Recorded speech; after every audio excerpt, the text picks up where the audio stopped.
Hello everyone, welcome to civils only. Upcoming different competitive exams के लिए जो हम लोगों ने क्रैश कोर्स शुरू किया था, आज उस क्रैश कोर्स का ये नवा पार्ट है। और इससे पहले हम लोग ऑलरेडी 8 पार्ट डिस्कस कर चुके हैं और उन्हें जिस किसी ने भी ना देखा हो वो उन्हें देख सकते हैं। उन सभी का लिंक आपको डिस्क्रिप्शन बॉक्स में दे दिया गया है। इसी के साथ साथ आप लोग 2021 की important government schemes, budget, economic survey के लिए भी सिविल्स ओनली को फॉलो कर सकते हैं। और इन सभी से रिलेटेड फ्री पीडीएफ आपको सिविल्स ओनली की वेबसाइट और टेलीग्राम पर मिल जाएगी। तो देखिए, हम लोगों ने अपने पिछले सेशन में घूमने का तरीका सीख लिया था। जी हाँ, चौंकिए मत, आपने एकदम सही सुना। आप हर शब्द जो भी लेटर है, पांचों पांचों शब्द में से जो पहला पहला लेटर है उसको आप अगर लेंगे तो आपको पूरा जो दिल्ली सल्तनत के तहत जो पांचों वंश हुए थे उसका अरेंज मैनर में आपको याद करने में आसानी। मतलब घूमने मतलब गुलाम वंश, खिलजी वंश, तुगलक वंश, सैयद वंश और लोधी वंश, है ना। घूमने का तरीका सीख लिया था।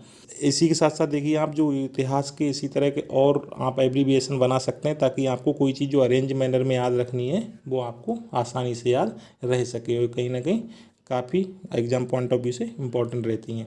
और आज का हम लोगों को देखिए जो सेशन स्टार्ट होगा, हम लोग इसी दिल्ली सल्तनत के जो कुछ इंपॉर्टेंट पहलू हैं, जैसे इसमें जो इनकी प्रशासनिक व्यवस्था थी, आर्थिक व्यवस्था थी, या इनका कला स्थापत्य, इस समय जो साहित्यिक विकास हुआ था, इन सब के बारे में चर्चा करेंगे। इसी के साथ साथ फिर हम लोग इसके बाद जो दिल्ली सल्तनत में कुछ प्रांतीय राज्यों का उदय हुआ था भारतीय उपमहाद्वीप पर, हम लोग उनको देखेंगे। और ठीक है, उसके उदय की परिस्थितियों को भी देखेंगे। और इसके बाद हम लोग इस समय मध्यकाल में जो भक्ति और सूफी आंदोलन जो भारत में विकसित हुआ था उसके बारे में चर्चा करेंगे।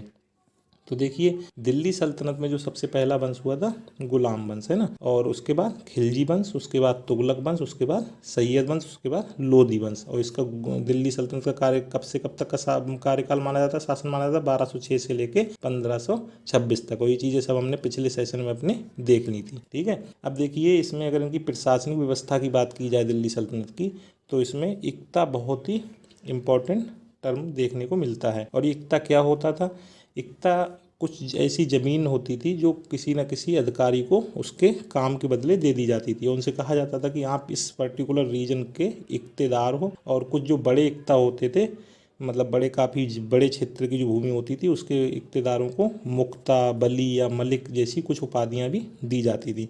अच्छा, अब इनका काम क्या रहता था? अब ये लोग उस क्षेत्र में, जिस क्षेत्र में इनको इक्ता दिया जाता था, उस क्षेत्र में ये लोग प्रशासनिक व्यवस्था भी देखते थे, वहाँ की राजस्व व्यवस्था भी देखते थे। मतलब राजस्व कलेक्शन का भी काम इन्हीं का रहता था। और जो सबसे पहले जो इक्ता की शुरुआत की गई थी दिल्ली सल्तनत के, वो मोहम्मद गौरी ने ही कर दी थी। और मोहम्मद गौरी ने अपने जो गुलाम था कुतुबुद्दीन ऐबक, उसको सबसे पहले हांसी एक जगह थी वहाँ का इक्तेदार बनाया था।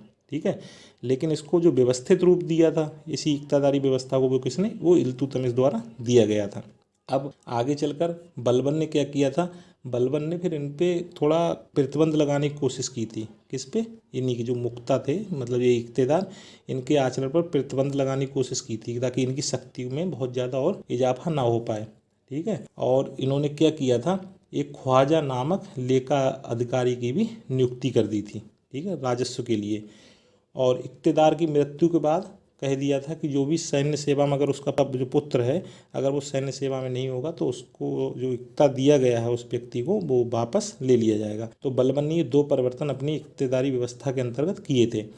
इसके बाद अलाउद्दीन खिलजी ने क्या किया था? इसने देखिए दिल्ली के समीप के जो छोटे छोटे इक्ता वाले जो क्षेत्र थे, मतलब छोटे छोटे जो भी इक्तेदार थे, उन सभी की ये इक्तेदारी व्यवस्था को ख़त्म कर दिया, है ना। और इस सभी भूमि को खालसा भूमि में शामिल कर लिया। उस खालसा भूमि क्या होती है? ये राज्य की भूमि होती है, मतलब राज्य के जो प्रत्यक्ष नियंत्रण की भूमि रहती है उसको खालसा भूमि कहा जाता था। ठीक है, और इसने लेकिन जो दिल्ली से काफ़ी दूर स्थित जो कुछ बड़ी इक्ताएँ थीं उनको जारी रखा था। किसने? अलाउद्दीन खिलजी ने। अच्छा, फिर इसके बाद मोहम्मद बिन तुगलक ने भी कुछ इस व्यवस्था में परिवर्तन करने की कोशिश की थी।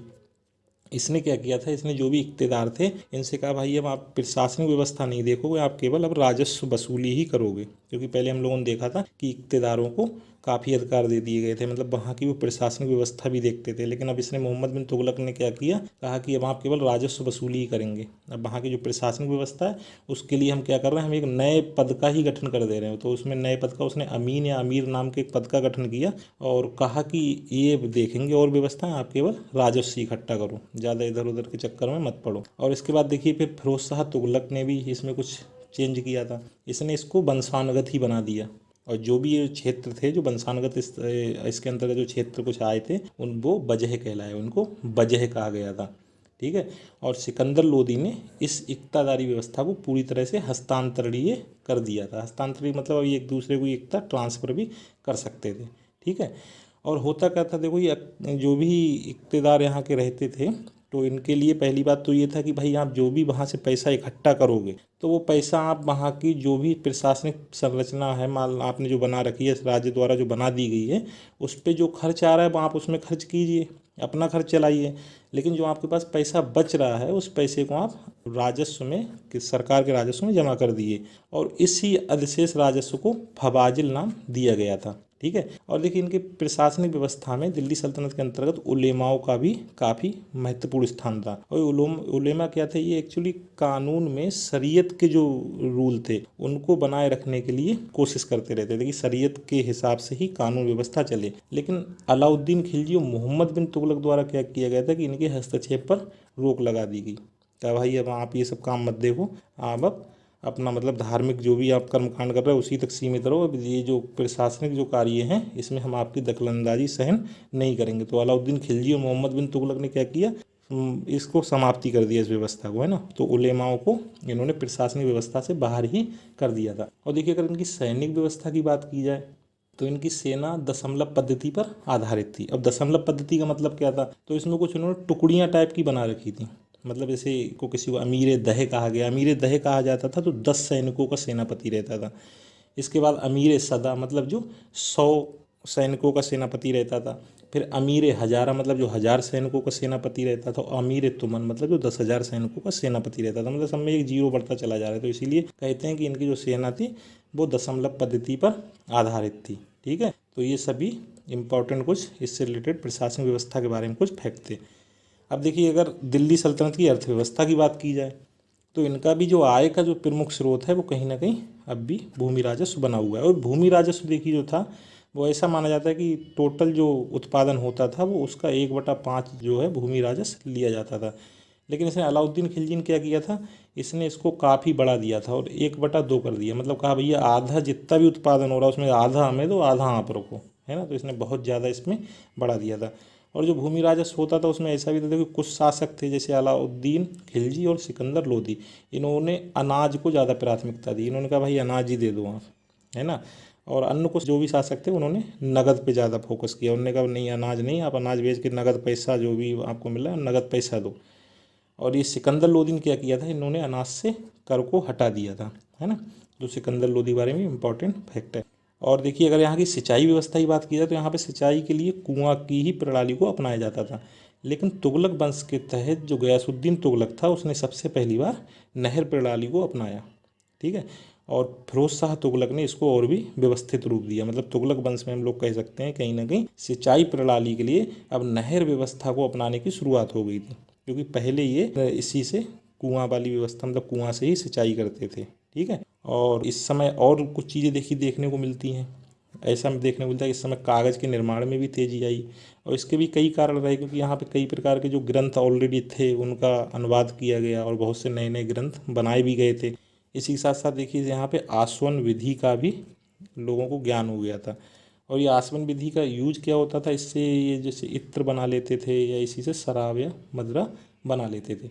और यहाँ की देखिए जो कर प्रणाली थी दिल्ली सल्तनत की, उसमें 4 प्रकार के मेनली जो कर हैं वो देखने को मिलते थे, जिसमें जजिया, जक़ात, खुम्स और खराज का नाम आता है। और जजिया देखिए क्या था, जो भी गैर मुसलमान थे, है ना, तो उनसे एक संरक्षित प्रजा की हैसियत से लिया जाता था। ये जजिया कहा जाता था, हम आपको संरक्षण दे रहे हैं तो आप मतलब इस तरह का एक कर आप पे करो। इसी तरह जो जक़ात था, जक़ात मुसलमानों से लिया जाता था और मतलब एक तरह का ये धार्मिक कर था। और धार्मिक कर को सदका भी कहा जाता था और इसकी दर जो थी लगभग 2.5% की दर थी, है ना। इसके बाद एक था खुम्स। तो खुम्स में सेना क्या करती थी, जैसे कहीं भी अगर कोई आक्रमण कर रही हो, आक्रमण से उसको जो धन दौलत जो मिल जाती थी तो जो सुल्तान रहता था, सुल्तान कहता था भाई ऐसा करो आप 1/5 तो हमको दे दो और जो बचा हुआ है वो आप रख लो। तो इससे कहीं ना कहीं सेना का भी मनोबल बढ़ा रहता था। वो भी हमेशा ये लगे रहते थे इसी काम में कि ज़्यादा से ज़्यादा युद्ध करने को मिले और फिर क्या होगा, ज़्यादा से ज़्यादा लूट करेंगे तो इससे भी इधर क्या होगा, कमाई की व्यवस्था बनी रहेगी, है ना। लेकिन हुआ कि आगे चलकर ये अलाउद्दीन खिलजी ने इसको उलट दिया मामले को। फिर अलाउद्दीन खिलजी बोला ना भाई 4/5 हमको दो, 1/5 हमें रखो, है ना। तो यहाँ पे क्या हो रहा है, फिर सेना भी क्यों ज़्यादा टेंशन लेगी, सेना के इसने मनोबल गिरा दिया। पहले सेना का बहुत मनोबल बना रहता था, भाई हम तो जो है ज़्यादा से ज़्यादा जितना लूटपाट कर लेंगे उतना ही हमको फ़ायदा मिल जाएगा। लेकिन यहाँ पे हम लोग देख रहे हैं कि इसने अलाउद्दीन खिलजी ने इसको जस्ट अपोजिट कर दिया और कहा 4/5 हमको दे दो, 1/5 ही रखो वहाँ, ठीक है।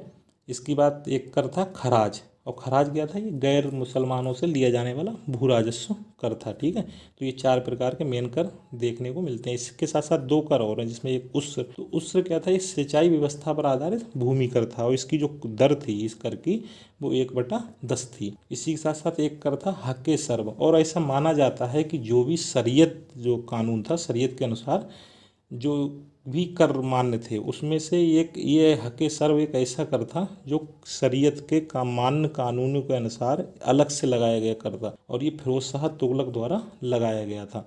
और ये क्या था, एक सिंचाई कर था, है ना। तो हम लोगों ने इनकी कुछ प्रशासनिक व्यवस्था के महत्वपूर्ण तथ्यों को देखा। अब हम लोग इनके स्थापत्य को देखते हैं कि इस समय जो भी स्थापत्य में क्या क्या विकास हुआ था। तो देखिए यहाँ पर जो सबसे पहली बात है स्थापत्य में वो ये है कि यहाँ पे इंडो इस्लामिक शैली को बढ़ावा मिला। इंडो इस्लामिक शैली क्या था कि जो भी यहाँ पे अब इमारतें बनने लगी उसमें कहीं ना कहीं भारतीय मतलब भारतीय तत्व भी शामिल थे, उसमें इस्लामिक तत्व भी शामिल थे, है ना। और इन्होंने अपनी जो स्थापत्य कला शैली थी उसमें अराबेस्क विधि अपनाई थी। और अराबेस्क विधि क्या था, ये जो पौधे थे, पौधे फूल और पत्तियों से क्या करते थे, दीवारों पे या छत पे चित्र करते थे, है ना। तो उसी को अराबेस्क विधि कहा गया। एक कूफी विधि थी, इस कूफी विधि में क्या करते थे, कुरान की आयतों को लिख देते थे, ठीक है, पत्थर पे या बिल्डिंग में, है ना। और इसी के साथ साथ इस समय क्या हुआ, गुंबद और मेहराब पद्धति का काफ़ी बड़े पैमाने पर विकास हुआ। और ऐसा माना जाता है अब्बास स्वरूप मेहराब को जो है कुषाणों के अंतर्गत भी देखने को मिलता है। मतलब कुषाणों के काल में भी माना जाता है, बहुत छोटे पैमाने पर ही सही, लेकिन मेहराब का कुछ ना कुछ अनुप्रयोग रहा था। और अगर इनके देखिए संगीत और साहित्य की बात की जाए तो इस समय जो कैकूबाद एक शासक था इसी का दिल्ली सल्तनत का, तो ये काफ़ी बड़े पैमाने पर माना जाता था कि संगीत को काफ़ी प्रेम करता था। और जो गयासुद्दीन तुगलक था इसने संगीत पर प्रतिबंध ही लगा दिया था, ठीक है। और जो हुसैन शाह सरकी थे ये एक जौनपुर के शासक, तो इनको संगीत शिरोमणि ग्रंथ ही समर्पित किया गया। मतलब इनको संगीत के क्षेत्र में काफ़ी ख्याति प्राप्त थी, किसको, हुसैन शाह सरकी, है ना। ये संगीत के काफ़ी बड़े संरक्षक के रूप में भी जाने जाते हैं। इसी के साथ साथ इनको ख्याल गायकी के भी शुरू करने का श्रेय दिया जाता है, किसे, हुसैन शाह सरकी को। इसी के साथ साथ यहाँ पे जो शास्त्रीय संगीत की एक पुस्तक थी राग दर्पण, राग दर्पण का बताया जाता है फिरोज शाह तुगलक के समय में फारसी में अनुवाद भी कराया गया था। एक और पुस्तक संगीत पर लिखी गई थी इस समय, जिसका नाम है लज्जते सिकंदरी, ठीक है। और ये सिकंदर लोदी के काल में लिखी गई थी। तो ये तो देखिए हम लोगों ने जो भी देखी कुछ दिल्ली सल्तनत के कुछ विभिन्न जो एस्पेक्ट्स हैं जो कि काफ़ी एग्जाम पॉइंट ऑफ व्यू से इंपॉर्टेंट है, उन सभी को हम लोगों ने देखा। हम लोगों ने पिछले सेशन में भी डिस्कस किया था कि जब तुगलक वंश आया था, वैसे तो जो भी वंश थे, चाहे गुलाम तुगलक, सैयद, लोधी, जो भी है, खिलजी, ये जितने भी वंश थे सभी वंश में ऐसा नहीं था जितने भी शासक हुए सभी प्रभावशाली शासक हुए, है ना। सबका सेम एक ही तरह का शासन प्रणाली चलती रही, इनमें भी काफ़ी उतार चढ़ाव बना रहा।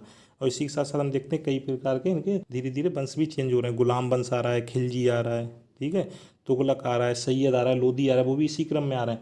लेकिन होता क्या है, जो तुगलक वंश है कहीं ना कहीं इस समय इनकी काफ़ी अव्यवस्था देखने को मिलती है दिल्ली सल्तनत की।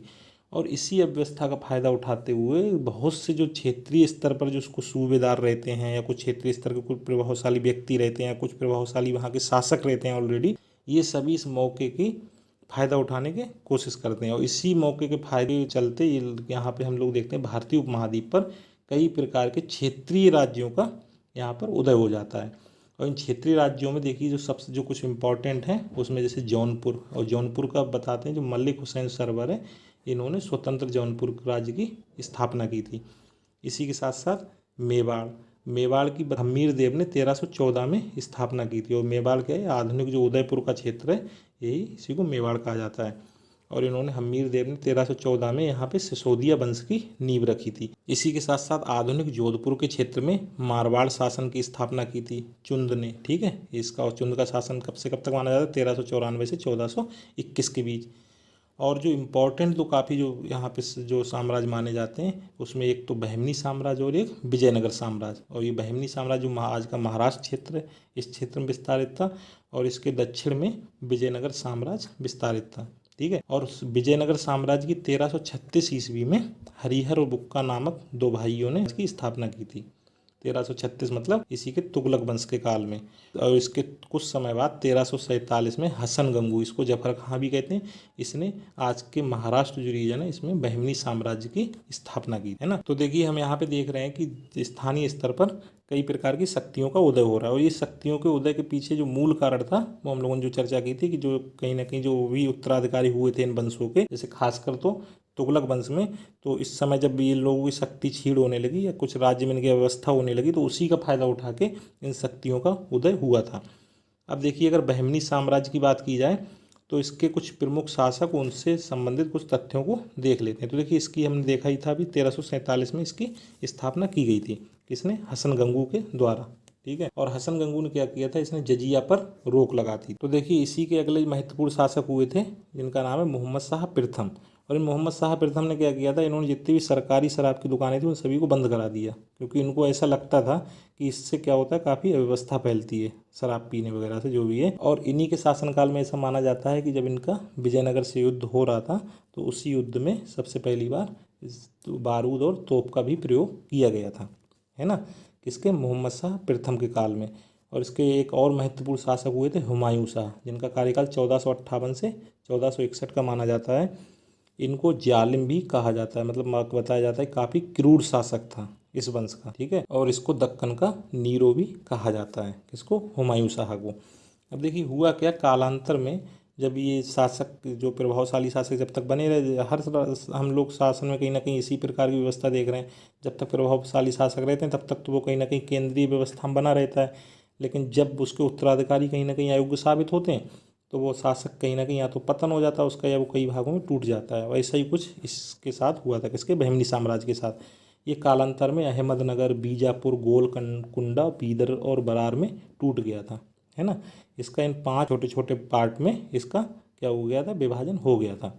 ठीक है। अब चलिए विजयनगर साम्राज्य के बारे में कुछ इंपॉर्टेंट तथ्यों को देख लेते हैं।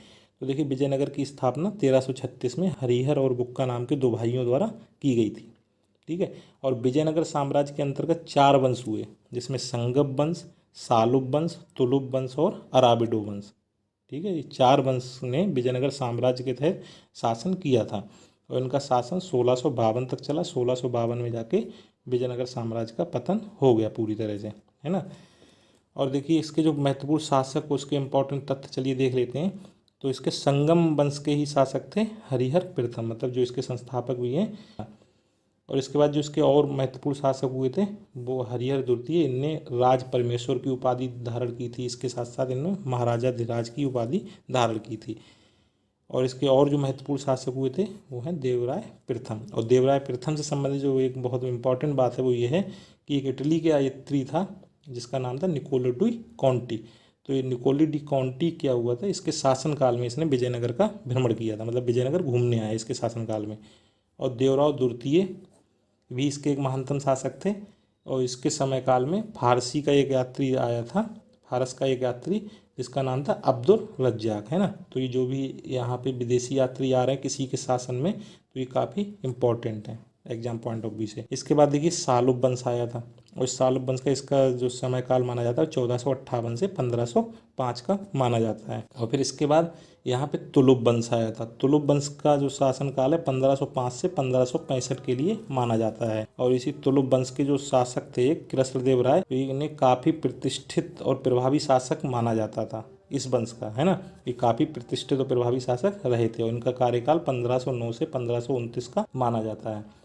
और देखिए इनके काल से संबंधित कुछ महत्वपूर्ण तथ्य हैं, जैसे इनके काल में अष्टदिग्गज नाम का एक मंडल था जिसमें पेड्डाना सबसे प्रमुख थे। इसी के साथ साथ इन्होंने आमुक्त माल्यद नामक पुस्तक की भी रचना की तेलुगु भाषा में। और इस पुस्तक को ऐसा माना जाता है कि अर्थशास्त्र की ही तरह जो चाणक्य ने अर्थशास्त्र लिखी थी उसी की तरह ही इसमें राजनीति और आर्थिक व्यवस्था की उस समय की बात की गई है।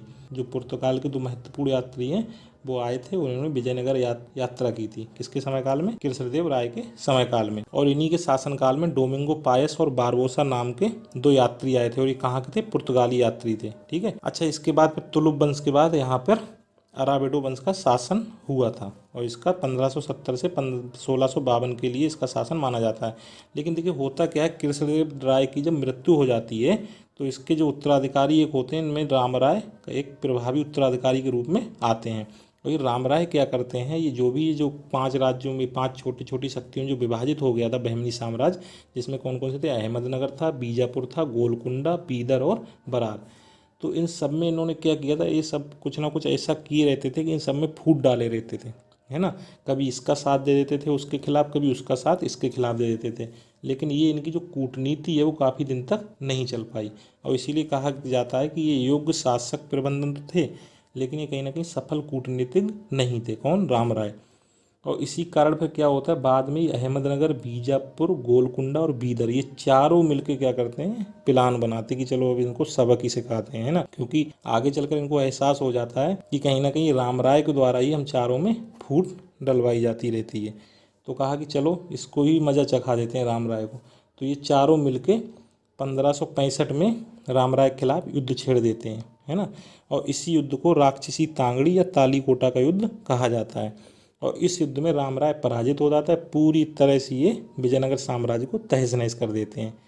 फिर इसके बाद 1570 में अराबिडो वंश एक यहाँ पे और आया था, मतलब जो अंतिम वंश है इसका, किसका? विजयनगर साम्राज्य का। और इसका जो अंतिम शासक है वो श्रीरंग तृतीय को माना जाता है, लेकिन कोई ऐसा कोई खास प्रभावशाली वंश ये नहीं रहा, है ना। और विजयनगर का भी इसी वंश के बाद फिर पतन हो गया था, जिसमें तंजौर, मैसूर और मदुरै नामक कुछ स्वतंत्र शक्तियों का उदय हुआ इसके पतन के साथ। तो अब चलिए हम लोग विजयनगर साम्राज्य के कुछ इंपॉर्टेंट पहलुओं पर चर्चा कर लेते हैं।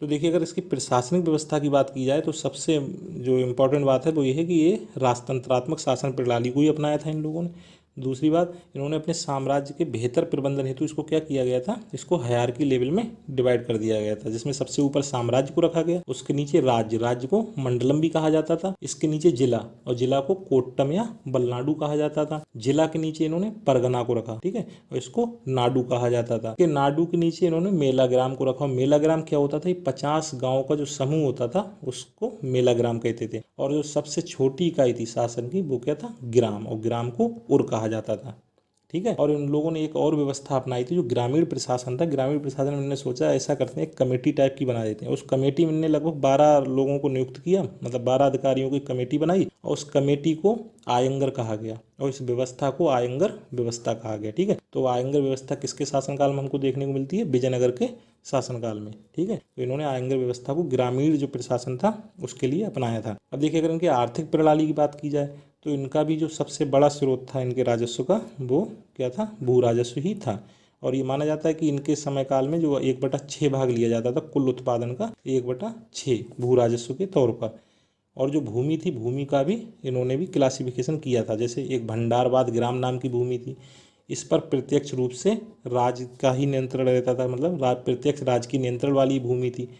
अमरम ऐसी भूमि होती थी जो कि नायकों को प्रदान की जाती थी, और नायक कौन होते थे? स्थानीय सेना में जो प्रमुख होते थे उनको ही नायक कहा जाता था। अच्छा, एक रत्त कोडगे नाम की भूमि थी। इस रत्त कोडगे भूमि जो युद्ध में कुछ शौर्य या वीरता का जो कुछ अपना वो दिखाते थे, तो उनको रत्त कोडगे नाम की भूमि दान में दे दी जाती थी, है ना। तो इस भूमि के कुछ प्रकार भी यहाँ पे देखने को मिलते हैं। और यहाँ पर जो आयात की कुछ प्रमुख वस्तुएं थी जो भारत में आयात किया जाता था उस समय विजयनगर साम्राज्य में, उसमें घोड़ा, इसके साथ हाथी दांत, मलमल, है ना, और दक्षिण पूर्व एशिया से मसाले, इन सभी का आयात किया जाता था। और यहाँ से निर्यात की जो महत्वपूर्ण वस्तु थी उसमें सफ़ेद चावल, गन्ना, लोहा, हीरा, है ना, ये कुछ महत्वपूर्ण वस्तु थी जिनका ये लोग निर्यात करते थे। और इस समय देखिए, सोने का एक सिक्का चलता था, इसको बरहा कहते थे, और चांदी के सिक्कों को तार कहा जाता था, है ना। तो ये कुछ इंपॉर्टेंट आर्थिक व्यवस्था हम लोगों ने देखी किसकी? विजयनगर की। अब इनकी देखिए सामाजिक व्यवस्था की अगर बात की जाए तो सामाजिक व्यवस्था में बड़ व्यवस्था यहाँ पर मौजूद थी, ठीक है। तो बड़ व्यवस्था और जाति व्यवस्था यहाँ भी थी उत्तर भारत की तरह। और यहाँ पे जो ब्राह्मण थे, ब्राह्मणों को उच्च दर्जा दिया गया था बड़ व्यवस्था में। और इनको मृत्युदंड भी नहीं दिया जाता था। लेकिन देखिए यहाँ पे बड़ व्यवस्था में कुछ थोड़ा सा हमको उत्तर भारत से चेंज देखने को मिलता है ना। उत्तर भारत में हमने देखा था जो बड़ व्यवस्था की जो हायरार्की थी वो ब्राह्मण, क्षत्रिय, वैश्य, शूद्र इस रूप में हम लोगों ने देखा था। लेकिन विजयनगर साम्राज्य में जो क्षत्रिय है इसका यहाँ पे अभाव था, क्षत्रिय नहीं थे। तो क्षत्रिय के स्थान पर यहाँ पे जो दूसरा स्थान दिया गया था वो चेट्टियों या सेट्टियों को दिया गया था, और ये लोग व्यापार में संलग्न रहते थे। ठीक है। और महिलाओं को यहाँ पर तुलनात्मक रूप से बेहतर स्थिति प्रदान की गई थी। गणकाओं की भी इस समय उपस्थिति थी। पर्दा प्रथा नहीं थी, सती प्रथा थी। ठीक है। और सती प्रथा ऐसा माना जाता है कि उच्च परिवारों में, मतलब शासक वर्ग जो था उसी में ये प्रथा प्रचलित थी, सती प्रथा की। बाल विवाह भी प्रचलन में था, विधवा विवाह भी प्रचलन में था, और मंदिरों में देवदासियों को रखे जाने के भी साक्ष्य प्राप्त होते हैं, और यहाँ पर दास प्रथा के भी साक्ष्य प्राप्त होते हैं। ठीक है। और जो मठ, अग्रहार और मंदिर होते थे इनके माध्यम से शिक्षा भी प्रदान कराई जाती थी। तो ये हम लोगों ने विजयनगर साम्राज्य से संबंधित कुछ महत्वपूर्ण तथ्यों पर नजर डाली। इसी के साथ साथ चलिए सल्तनत काल से संबंधित कुछ और इम्पोर्टेंट आयाम देख लेते हैं एग्जाम पॉइंट ऑफ व्यू से। जैसे उस समय कुछ प्रमुख विभाग थे, है ना, उन विभागों को क्या कहा जाता था। इसी के साथ साथ कुछ उस समय अधिकारी थे, उन अधिकारियों के क्या कार्य थे। ठीक है। और उस समय जो कुछ प्रमुख स्थापत्य शैली का जो विकास हुआ था, स्थापत्य में क्या क्या विकास हुआ था, वो किसने करवाया था वो। और इसके साथ साथ वहाँ पे सिक्कों के बारे में हम लोग कुछ चर्चा करेंगे, है ना। और ये सभी एग्जाम पॉइंट ऑफ व्यू से काफ़ी इंपॉर्टेंट है। तो देखिए अगर इनके विभाग की बात की जाए तो यहाँ पे कई विभाग देखने को मिलते हैं, जैसे दीवाने अर्ज, और ये किसने, बलबन द्वारा स्थापित किया गया था। इसको सैन्य विभाग कहा जाता था। इसी के साथ साथ दीवाने वजारत को वजीर का विभाग कहते थे। ठीक है। दीवाने कोही ये कृषि विभाग था, इसको मोहम्मद बिन तुगलक द्वारा स्थापित किया गया था। दीवाने मुस्तकराज राजस्व विभाग था, और इसको अलाउद्दीन खिलजी द्वारा स्थापित किया गया था। ठीक है। और भी इसमें जो है इसे आप वीडियो पॉज करके देख सकते हैं। इसी के साथ साथ देखिए अगर इसके अधिकारी उनके कार्यों की बात की जाए तो यहाँ पर एक सद्र और सद्र नाम के अधिकारी रहते थे। ठीक है। और इनका काम रहता था धार्मिक मामलों की देखरेख करना। ठीक है। मुहतसिब नाम के अधिकारी रहते थे, ये क्या करते थे, शरीयत के अनुसार लोगों के आचरण का निरीक्षण करते थे। और अरेज मुमलिक नाम के अधिकारी रहते थे, ये क्या, सैन्य विभाग के प्रमुख होते थे। इसी के साथ साथ अमीर हाजिब ये दरबारी शिष्टाचार को बनाए रखते थे। कोतवाल ये शहरों में शांति व्यवस्था के लिए उत्तरदायी थे। और भी देखिए इसमें चार्ट में जो भी दे रखे हैं इन सभी को आप वीडियो पॉज करके देख सकते हैं। ठीक है। और ये सभी क्या है, एग्जाम पॉइंट ऑफ व्यू से काफ़ी इंपॉर्टेंट है। अब चलिए सल्तनत कालीन कुछ स्थापत्य कला के विकास के बारे में देख लेते हैं। तो देखिए कुतुबुद्दीन ऐबक ने कुबतुल इस्लाम मस्जिद का निर्माण कराया था, और ये तुर्कों द्वारा निर्मित प्रथम स्थापत्य थी भारत में। ठीक है। और इनने इसके साथ ही साथ कुतुब मीनार और अढ़ाई दिन का झोपड़ा का भी निर्माण कराया था। और इल्तुतमिश ने सुल्तान गढ़ी का मकबरा बनवाया, और ये तुर्क शासकों द्वारा निर्मित पहला मकबरा था। ये कहाँ है, दिल्ली में। और इसने कुतुब मीनार का जो भी अधूरा काम बचा हुआ था उसको पूरा कराया था। ठीक है। क्योंकि इसकी जो शुरुआत थी वो किसने करवाई थी, कुतुबुद्दीन ऐबक ने। और इन्होंने इल्तुतमिश का मतलब खुद का ही मकबरा बनवाया था दिल्ली में। ठीक है। और गंधक की बावली कहाँ है, महरौली में, जो इन्हीं के द्वारा निर्मित स्थापत्य है। इसके बाद देखिए बलबन से संबंधित कुछ महत्वपूर्ण स्थापत्य, जैसे इन्होंने दिल्ली में लाल महल बनवाया। इसी के साथ साथ बलबन का मतलब खुद का मकबरा। देखिए सब लोग कहीं ना कहीं अपने मकबरा का भी काफ़ी ध्यान देते हैं, मतलब अपना अपना मकबरा भी सबने बनवाया है। ये विशुद्ध इस्लामिक शैली में निर्मित भारत का प्रथम मकबरा है। कौन सा, बलबन का मकबरा। और इसी में पहली बार वैज्ञानिक पद्धति से मेहराब का भी निर्माण कराया गया था। ठीक है। और अलाउद्दीन खिलजी ने अलाई दरवाजा, श्रीनगर, ठीक है, और श्रीनगर को दूसरी दिल्ली भी कहा जाता है, और 1000 स्तंभों वाले महल का निर्माण कराया। 1000 स्तंभों वाला महल ही कहाँ है, दिल्ली में। ठीक है। इसी के साथ साथ गयासुद्दीन तुगलक ने तुगलकाबाद का निर्माण करवाया था। ठीक है। तुगलकाबाद जो शहर बसाया था वो इसी ने बसाया। इसी बात गयासुद्दीन तुगलक का मकबरा भी, मतलब खुद का मकबरा भी इसने बनाया। इसके बाद फिर मोहम्मद बिन तुगलक ने जहांपना नगर, ठीक है, दिल्ली में, इसकी स्थापना से संबंधित है ये। आदिलाबाद का किला ये कहाँ, दिल्ली में, ये बनवाया। ठीक है। और निजामुद्दीन औलिया का मकबरा बनवाया, ये कहाँ, ये भी दिल्ली में है। ठीक है। और फिरोज शाह तुगलक से संबंधित महत्वपूर्ण स्थापत्य में फिरोज शाह कोटला नगर, ठीक है, दिल्ली का। इसी के साथ साथ खाने जहां तेलंगानी का मकबरा, ठीक है, और ये अष्टकोणीय मकबरा का ये पहला उदाहरण है जो कि सल्तनत काल में बनवाया गया। और सिकंदर लोदी ने मोठ मस्जिद का निर्माण कराया। मोठ मस्जिद कहाँ है, ये दिल्ली में है। ठीक है। तो ये हम लोगों ने कुछ जो सल्तनत काल है उससे संबंधित कुछ महत्वपूर्ण आयामों को देखा, और ये सभी कहीं ना कहीं एग्जाम पॉइंट ऑफ व्यू से काफ़ी इंपॉर्टेंट है। अब चलिए हम लोग इसी समय में कुछ सिक्कों से संबंधित जो विकास हुआ था उसको देख लेते हैं। तो देखिए मोहम्मद गौरी ने देहली नाम का एक सिक्का चलाया था, और इसमें क्या था, एक तरफ तो लक्ष्मी की मूर्ति थी और घुड़सवार की आकृति थी, और दूसरी तरफ इसने स्वयं का नाम, मतलब स्वयं का नाम इन्हें मोहम्मद बिन साम लिखवाया था, और वो किसमें, देवनागरी लिपि में लिखा हुआ था। इसके बाद फिर इल्तुतमिश ने एक चांदी का टक्का चलाया था, तांबे का जीतल भी चलाया, ठीक है। और ये ऐसा पहला तुर्क शासक था जिसने शुद्ध अरबी के सिक्के चलाए, ठीक है। और इसके बाद देखिए बलबन ने फिर चांदी का सिक्का जारी किया। बलबन के बाद फिर गयासुद्दीन तुगलक ने क्या किया था, सोने के सिक्के में इसने वजन बढ़वा दिया, ठीक है। इसको कहीं ना कहीं हल्का लगता था वो सिक्का जो उस समय चलता था, ठीक है। तो इसने सोने के सिक्के के वजन में वृद्धि करवाई थी। इसके बाद फिर मोहम्मद बिन तुगलक ने पहली बार जो है, हम लोगों ने इसके काल में देखा भी था कि इसने टोकन करेंसी भी जारी की थी, ठीक है। और इसने अदली नाम के कांसे के सिक्के को जारी किया था, ठीक है। और इसको भी कुछ विद्वानों ने एज ए टोकन करेंसी ही संदर्भित किया है। और यही ऐसा पहला शासक था जिसने सिक्कों पर कलमा खुदवाया, ठीक है। और इसके बाद फिरोज शाह तुगलक आया और इसने क्या किया, अद्धा एवं बिक्क नामक सिक्के जारी किए। तो ये हम लोगों ने सल्तनत काल में सिक्कों के विकास से कुछ महत्वपूर्ण तथ्यों पर नजर डाली। तो चलिए अब हम लोग मध्यकालीन भारत में उदित हुए भक्ति और सूफी आंदोलन को देख लेते हैं। तो देखिए भारत में सूफी आंदोलन का विकास हुआ था, उसके तहत कुछ सिलसिलों का विकास हुआ था, है ना। तो इसमें हम लोग विभिन्न अलग अलग सिलसिलों को देखेंगे, और साथ ही साथ उसमें ये भी देखेंगे उस सिलसिले से संबंधित कोई इंपॉर्टेंट क्या फैक्ट है, या फिर उस सिलसिले से कौन कौन से लोग या संत संबंधित रहे हैं। तो देखिए सबसे पहले चिश्ती सिलसिला भारत में शुरू हुआ था। तो ये सबसे ज़्यादा यही ऐसा एक सिलसिला था भारत में सबसे ज़्यादा जिसको लोकप्रियता हासिल हुई थी। और इसको सबसे पहले जो संत थे जिसने भारत में इसको प्रसारित करना शुरू किया था वो थे ख्वाजा मोइनुद्दीन चिश्ती। और हम लोगों ने पढ़ा भी था ये ख्वाजा मोइनुद्दीन चिश्ती जो हैं ये मोहम्मद गौरी के साथ ही भारत में आए थे, ठीक है। और इसके सब बाद जो अगले इसके प्रमुख संत थे उनका नाम था बाबा फरीद, और इनको गजे शंकर भी कहा जाता था। और इन्हीं के समय काल में भारत में इसको चिश्ती सिलसिला को सबसे ज़्यादा लोकप्रियता हासिल हुई थी। इनकी लोकप्रियता को ही देखते हुए गुरु अर्जुन देव ने गुरु ग्रंथ साहिब में इनके कुछ कथनों का संकलन भी किया है, ठीक है। और जो इसके अन्य जो प्रमुख संत हैं उनका नाम है निजामुद्दीन औलिया, ठीक है। और ऐसा माना जाता है कि निजामुद्दीन औलिया इसके सबसे ज़्यादा लोकप्रिय संत रहे हैं। और निजामुद्दीन औलिया के ही एक शिष्य थे जिनका नाम है शेख बुरहानुद्दीन। और इन्होंने शेख बुरहानुद्दीन ने क्या किया था कि इसी चिश्ती सिलसिले को दक्षिण भारत में प्रसारित करना शुरू किया था। और इन्होंने अपने प्रसार का जो मेन सेंटर बनाया था वो उन्होंने महाराष्ट्र में दौलताबाद को बनाया था, ठीक है। तो ये तो सूफी आंदोलन का एक धारा चिश्ती सिलसिला है, उससे इम्पोर्टेंट कुछ तथ्य रहे। अब देखिए इसका जो अगला सिलसिला था वो क्या है, सोहरावर्दी सिलसिला, ठीक है। और सोहरावर्दी सिलसिले की जो स्थापना की गई थी वो बगदाद के एक शिक्षक थे जिनका नाम था शेख शिहाबुद्दीन सोहरावर्दी। तो उन्हीं के द्वारा इस सिलसिले की स्थापना की गई थी। और इसके अगले प्रमुख संत थे बहाउद्दीन जकारिया, और ये भारत में काफ़ी लोकप्रिय थे। और हमीमुद्दीन नागौरी इसके सबसे ज़्यादा लोकप्रिय संत हुए थे। और इसी का देखिए अगला सिलसिला है कादरी सिलसिला, और इसके जो संस्थापक हैं वो हैं अब्दुल कादिर जिलानी। और अब्दुल कादिर जिलानी ये भी कहाँ से थे, बगदाद से। और इसमें जो अन्य इसके प्रमुख संत हैं वो हैं शेख मीर मोहम्मद या मियाँ मीर, ठीक है। और इनको इसका सबसे प्रमुख या सबसे लोकप्रिय संत माना जाता है। देखिए अगला जो सिलसिला है इसका वो है नक्शबंदी सिलसिला, और इसकी स्थापना ख्वाजा उबैदुल्ला द्वारा की गई थी। और शेख अहमद सरहिंदी इसके सबसे ज़्यादा लोकप्रिय संत हुए।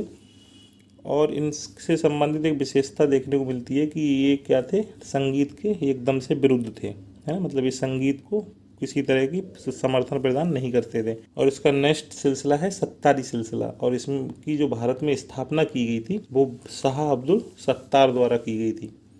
और हजरत मोहम्मद गौस इसके सबसे लोकप्रिय संत हुए, ठीक है।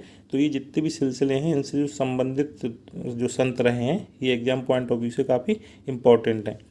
अब चलिए हम देख लेते हैं जो भारत में चिश्ती और सोहरावर्दी जो सिलसिला है, क्योंकि इन दो सिलसिले ऐसे हैं जिनका भारत में प्रमुख रूप से विकास हुआ था, या ये भारत में सबसे ज़्यादा लोकप्रिय हुए थे।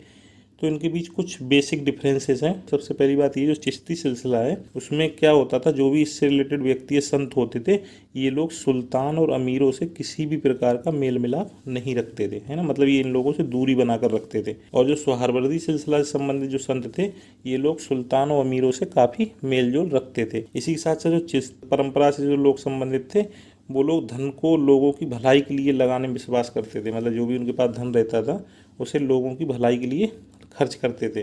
लेकिन जो सोहरावर्दी से संबंधित जो भी लोग थे वो क्या करते थे, स्वयं के लिए धन इकट्ठा करने पर काफ़ी जोर देते थे। और चिश्ती संप्रदाय से जो भी लोग संबंधित थे, चिश्ती परंपरा से, वो क्या करते थे, वो सभी चाहे किसी भी वर्ग से उनके यहाँ कोई भी लोग जाता था, सभी लोग एक साथ बैठते थे। लेकिन सोहरावर्दी सिलसिला में क्या था, इसमें हर तरह के लोगों के लिए उन्होंने संगत अलग अलग बना रखी थी। भाई इस वर्ग के लोग इस संगत में बैठेंगे, इस वर्ग के लोग इस संगत में बैठेंगे। ठीक है, तो ओवरऑल अगर कहा जाए तो चिश्ती सिलसिला है तो ये अपनी प्रवृत्ति में उदार है, जबकि सोहरावर्दी जो सिलसिला है वो क्या है, कट्टर प्रवृत्ति का है।